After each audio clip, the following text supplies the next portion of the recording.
ठाकुर प्रताप सिंह की थी, जो एक जाने माने जमींदार थे।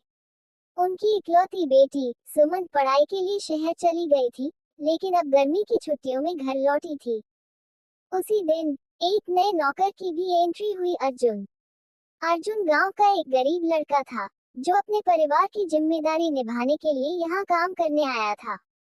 उसकी उम्र 25 के करीब थी और वह लंबा, हट्टा-कट्टा और ईमानदार था।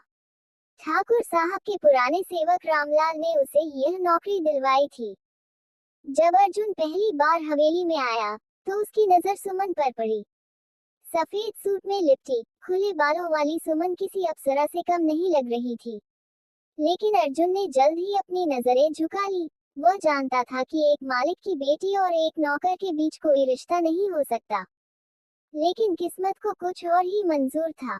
अर्जुन को हवेली के बागीचे की देखभाल का काम सौंपा गया। वह दिन भर मेहनत करता, पौधों को पानी देता, घास काटता और फूलों की देखभाल करता। एक दिन, जब सुमन बालकनी में बैठी किताब पढ़ रही थी, उसने देखा कि अर्जुन बहुत लगन से काम कर रहा था। उसे आश्चर्य हुआ कि कोई इतने मन से बागीचे की देखभाल कैसे कर सकता है।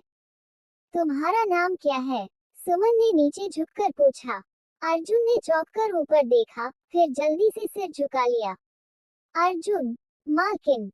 सुमन हंस पड़ी। मालकिन, तुम मुझे सुमन कह सकते हो। अर्जुन कुछ नहीं बोला, बस सिर हिलाकर फिर से काम में लग गया। सुमन को यह अजीब लगा।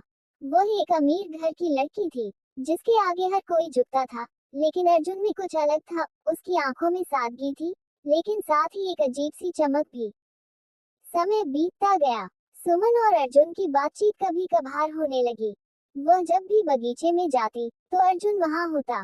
धीरे धीरे सुमन को अर्जुन के काम करने का अंदाज, उसकी ईमानदारी और उसकी मासूमियत पसंद आने लगी। एक दिन, जब सुमन बगीचे में बैठकर अपनी स्केचबुक में कुछ बना रही थी, अर्जुन पास ही एक पौधा लगा रहा था। अर्जुन, क्या तुम्हें चित्रकारी आती है? सुमन ने अचानक पूछा। अर्जुन ने सिर हिलाया। नहीं मालकिन, आओ, मैं तुम्हें सिखाती हूँ। अर्जुन पहले तो झिझका, लेकिन सुमन ने जबरदस्ती उसका हाथ पकड़कर उसे बैठा लिया। वह पहली बार इतनी करीब बैठी थी कि अर्जुन का दिल जोर जोर से धड़कने लगा।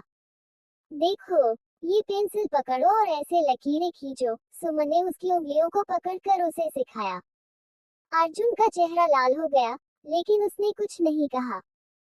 उस दिन के बाद से दोनों के बीच की दूरी थोड़ी और कम हो गई। एक रात, हवेली में पार्टी थी। शहर के कई बड़े लोग आए हुए थे। सुमन ने एक खूबसूरत लाल साड़ी पहनी थी, जिससे वह और भी आकर्षक लग रही थी। अर्जुन दूर से उसे देख रहा था, लेकिन फिर उसने खुद को रोक लिया। पार्टी के बाद, जब सब सो चुके थे, सुमन बालकनी में खड़ी थी। अचानक, उसकी नजर बगीचे में अर्जुन पर पड़ी, जो अकेला बैठा था। वह नीचे गई और उसके पास जाकर बैठ गई। क्या सोच रहे हो? अर्जुन चौंक गया। कुछ नहीं, मालकिन। अर्जुन, क्या तुम मुझसे डरते हो? नहीं, मालकिन, लेकिन हमारे बीच बहुत फर्क है। सुमन कुछ देर उसे देखती रही, फिर बोली, प्यार कभी फर्क नहीं देखता, अर्जुन। अर्जुन की आंखों में हैरानी थी। मालकिन, हाँ, अर्जुन, मैं तुमसे प्यार करने लगी हूँ। अर्जुन ने सिर झुका लिया। यह नहीं हो सकता, मालकिन। सुमन की आंखों में आंसू आ गए। क्यों नहीं हो सकता? क्योंकि मैं सिर्फ एक नौकर हूँ, और आप इस घर की मालकिन। सुमन ने अर्जुन को मनाने की बहुत कोशिश की, लेकिन वह हमेशा दूर भागता रहा। फिर एक दिन, जब ठाकुर साहब को इस बारे में पता चला, तो उन्होंने अर्जुन को हवेली से निकाल दिया। सुमन ने अपने पिता से बहुत बहस की, लेकिन उन्होंने कहा, हमारी इज्जत पर कोई दाग नहीं लगा सकता। अर्जुन चला गया। सुमन हर रोज उसके बारे में सोचती रही, लेकिन वह कहीं नहीं मिला। 6 महीने बाद ठाकुर साहब की तबीयत खराब हो गई।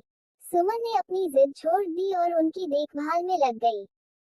एक दिन, जब वह मंदिर गई थी, उसने अचानक अर्जुन को देखा। वह अब एक स्कूल में बच्चों को पढ़ा रहा था। उसकी आंखों में वही सादगी थी, वही प्यार। अर्जुन, सुमन ने पुकारा। अर्जुन ने उसे देखा और उसकी आंखें भर आईं।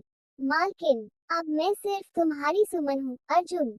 अर्जुन ने कुछ नहीं कहा, उसने सिर्फ सुमन का हाथ थाम लिया। दोनों ने समाज की परवाह किए बिना शादी कर ली और साबित कर दिया कि प्यार किसी भी दीवार